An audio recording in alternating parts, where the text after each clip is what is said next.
Frederick Douglass said of John Brown, "His zeal in the cause of my race was far greater than mine. It was as the burning sun to my taper light," Douglass said. "I could live for the slave, but he could die for him." This is one of the things that you're going to read about this week when we read Midnight Rising by Tony Horwitz. It's the final reading in the quarter, and it looks like it's a long piece of work to read, but as you'll see, we're going to break it down. So that's one of the things we're going to talk about this week. So welcome to week 10. This is an exciting week. It's our final week before final exams, and so we have a few things to talk about today. Let's start with that. Let's start with how you read through this book. You're going to read it in a very particular way. So what I don't want you to do is to read it in a way that frustrates you because we have gotten a little behind schedule and because we don't have time to just absolutely lap up every word. So you're going to do three things. Number one, you're going to read the prologue fairly well. So read the prologue. Why? Well, as good readers, you know that the prologue, in this case the prologue, many times an introduction, lays out the whole book for you, gives you the context, gives you the background, even gives you sort of the point of this book. So there you have it. Read the prologue and voila, he will give you sort of what's happening in this book. And then the other part that is crucial for us, in addition to the prologue, is a chapter called Into the Breach. So read the prologue and the chapter, which is chapter 8, Into the Breach. And then the rest of the book you're going to read, but you're going to read rather quickly. You know what I mean? Hopefully at this point in your college career, you are getting used to different styles of reading, to some reading where you're just flying through, and some reading where you're stopping, you're going very slowly, you're moving word by word and catching every single bit of it. Well, in this case, except for the prologue in chapter 8, you're going to fly through the rest of it. Get a sense of what's happening, read the first paragraph of each chapter and the last paragraph, and then sort of zoom through the rest. That will let you get to the sort of meat of what's happening here. We want to know what John Brown does at Potawatomi Creek. Let's call it Potawatomi Creek. And we want to know especially what happens at Harper's Ferry. So, because that is sort of the whole point of John Brown's life. It's all summed up in this one attack that you'll see in chapter 8. The book is going to figure at least partly on the exam, but the first thing is just, there's no other reading this week. So get into the book, especially focus on those two parts, and then we'll move on from there. The other thing we're going to talk about this week is that we have the great pleasure to talk about the final exam. The final exam is, as you know, you've known all along that it is a face-to-face final exam. So it is on Tuesday, November 26th from 11 to 1:30 in the Music Building, room 112. You need a blue book. This is a blue book. If you haven't seen a blue book before, just go to the bookstore. You can find it in there. I think they're, 75 cents or something like that. So you need a blue book. You need to go to that room at 11. Make sure you're there on time. I'm going to give you the format of the actual exam in just a minute, but what we're going to do is you're going to get there at 11 and immediately do SOCIs very briefly. And then for about 10 minutes after SOCIs, we're going to just sort of debrief the whole class. We're going to do a little bit of sort of written work, just saying, here's what I got out of the class, here's what I like about this system, here's what I don't like about this system. And basically, I value your opinion, and I want to know what we can do to make this better if we do these hybrid/online classes in history in the future. So come prepared to do that. Don't prepare anything to do that. Just come on in with your brain, and we'll get that done. And then after that, you're going to actually write the exam. Moving down on our schedule, then the final exam question. Before we get to that, you may bring the following with you. You can bring Midnight Rising. It will help you. And then you can bring an outline. We've got some sort of general funkiness going on down here. Sorry about that because of the numbering, but that's okay. You ready for the question? Dun, da, da. The question for the final exam is, what caused the Civil War? This is one of those basic questions that you should have in your quiver of knowledge at all times in case you're eating at BJ's and someone comes up and says, oh my gosh, you are an educated person, then tell me what caused the Civil War. And you can say, oh, no problem. Just sit down, and an hour and a half later, they will leave and they'll be like drooling and very unhappy. But you will have filled them in, and you will have shown them that that you've got one of these important questions under your belt. Now, the other reason we want to talk about that issue at all, we'll get to at the very end of what we talk about today. But that's the question. Once again, you may, and this is all going on the blog, so there's no need to sort of take copious notes while I'm talking. It's all going to be up there for you. Once again, you can bring Midnight Rising, and you can bring an outline. I mean, what else do you want? So I'm even going to give you an outline for this question right now, as you see magically down there. So here we have the road to war. When we think about the road to the war, we've got several issues to deal with. One of them is just the basic differences that occur between the North and South. And then we can throw the West in there also. Now, just differences between people, those don't cause war. We need much more than that. But it's a starting point to explain what was going on. So the most basic answer to that question, what caused the Civil War, it is sectionalism and the tension that sectionalism represents. And it's almost what one historian over in UC Santa Barbara used to tell me was he considered cycles of distrust.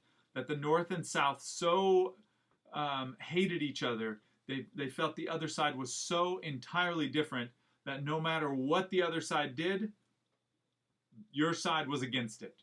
It doesn't matter what the South does, the North thinks it's pushing slavery and it's awful.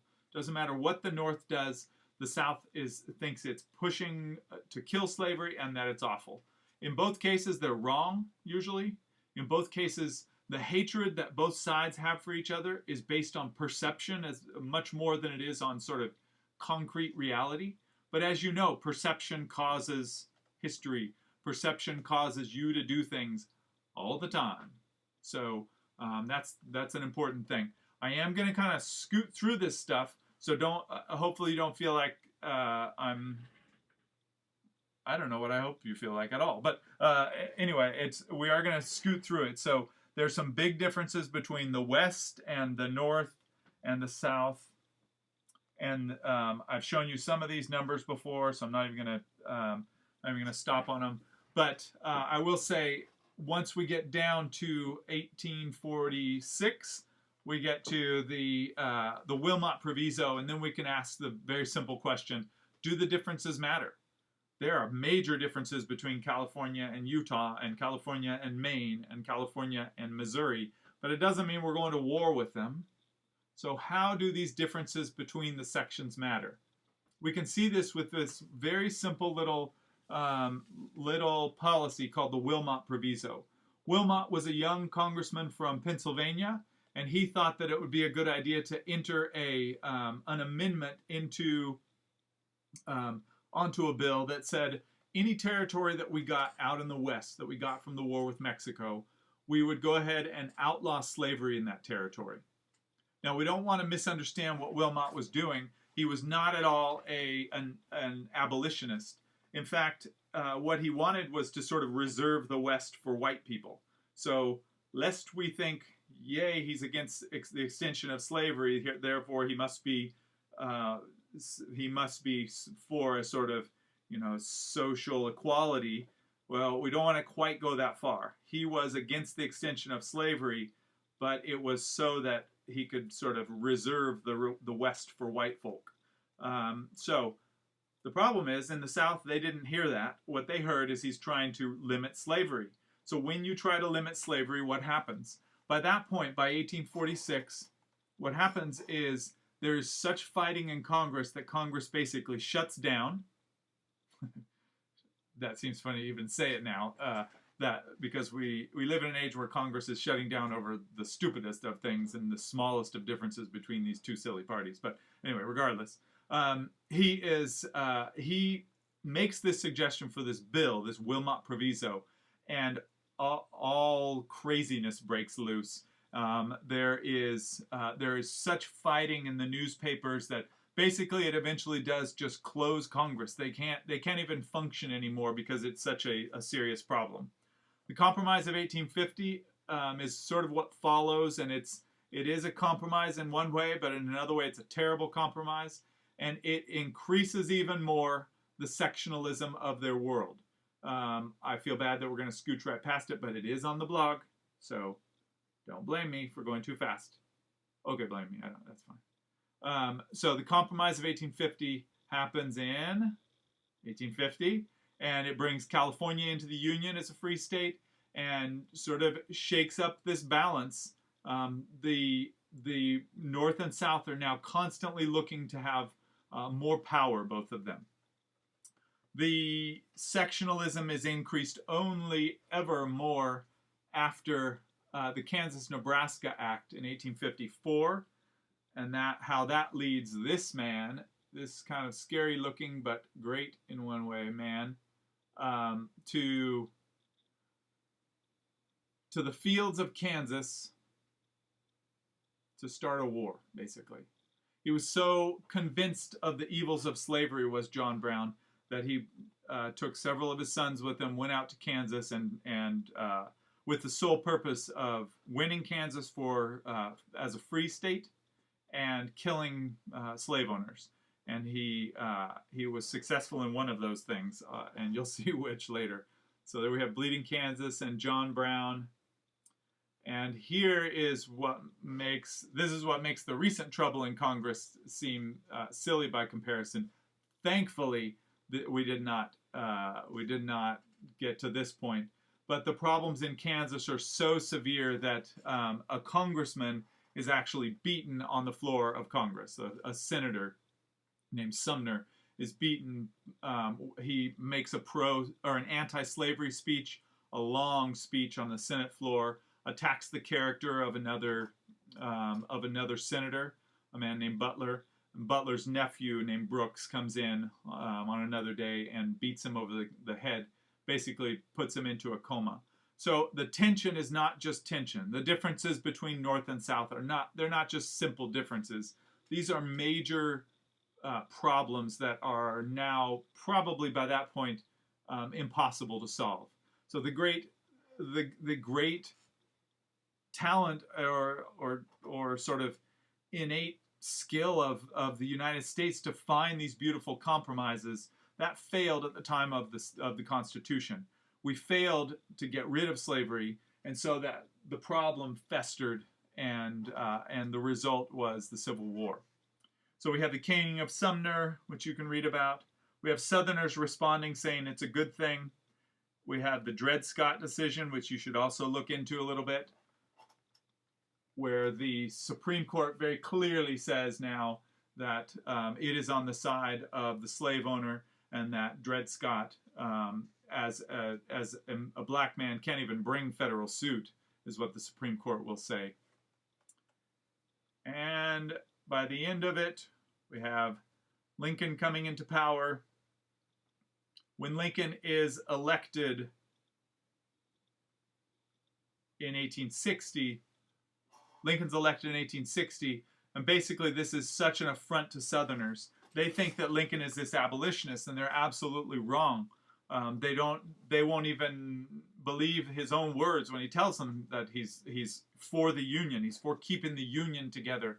He is by no means for ending slavery anywhere. He is not for social equality by any means. He is for the Union, for the nation itself.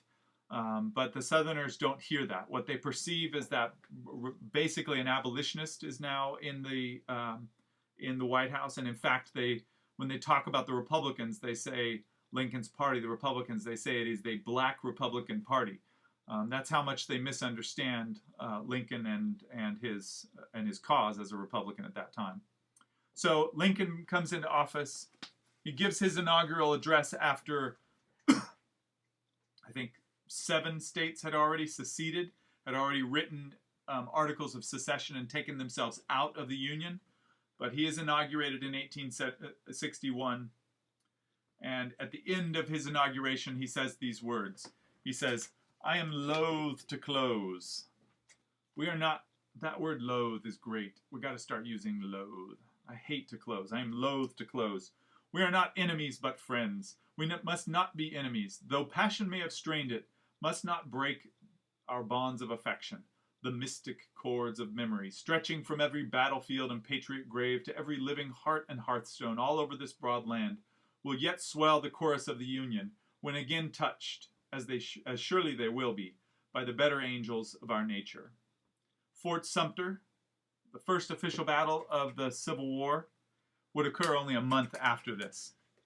So what's the point of talking about all this? Why talk about the Civil War? Why have you write about the Civil War? What's the point of it? You've already studied it in other classes when you were younger. What is the bloody point anymore, right? Well, there's several points. So first of these is, in this war, the war in itself is worth studying just in and of itself. The old number was 628,000 Americans died. And that just seems like a number. So we're going to increase it because there's a recent estimate that it's closer to about 670,000. So 670,000. Now we think, how many is that? Well, we could say a lot. We could say 2% of the whole population. But more importantly, think about every other war. Think about the impact of Vietnam, of Korea, of World War II, of World War I, of the Gulf War. The impact of all of those. All of those together don't add up to 670 or 628,000 people. So it is an enormous loss of life, and it has a huge impact on generation after generation of Americans. Another reason it's dangerous, or it's worth talking about, is because we don't really declare wars anymore, and that is dangerous. And that brings us to one moment with the very scruffy, shouldn't talk, William Tecumseh Sherman. William Tecumseh Sherman says, "My aim was to whip the rebels, to humble their pride, follow them to their innermost recesses, and make them fear and dread us." Now that sounds brutal, right? He wants the Civil War, excuse me, to be about an internal thing. He wants to attack their morale. But listen to why. He says, "War is cruelty. There's no use trying to reform it. The crueler it is, the sooner it'll be over. War is all hell." Sherman understood that if war is so limited that you can barely even notice that it's going on, then it will go on.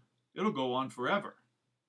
But if it's absolutely brutal, if it's declared too, it's declared and it's just overwhelmingly brutal to the enemy, so that they know that if they continue this war, you're going to wipe out farm, family, rail line, communication, everything, then at least you can finish it and get past it.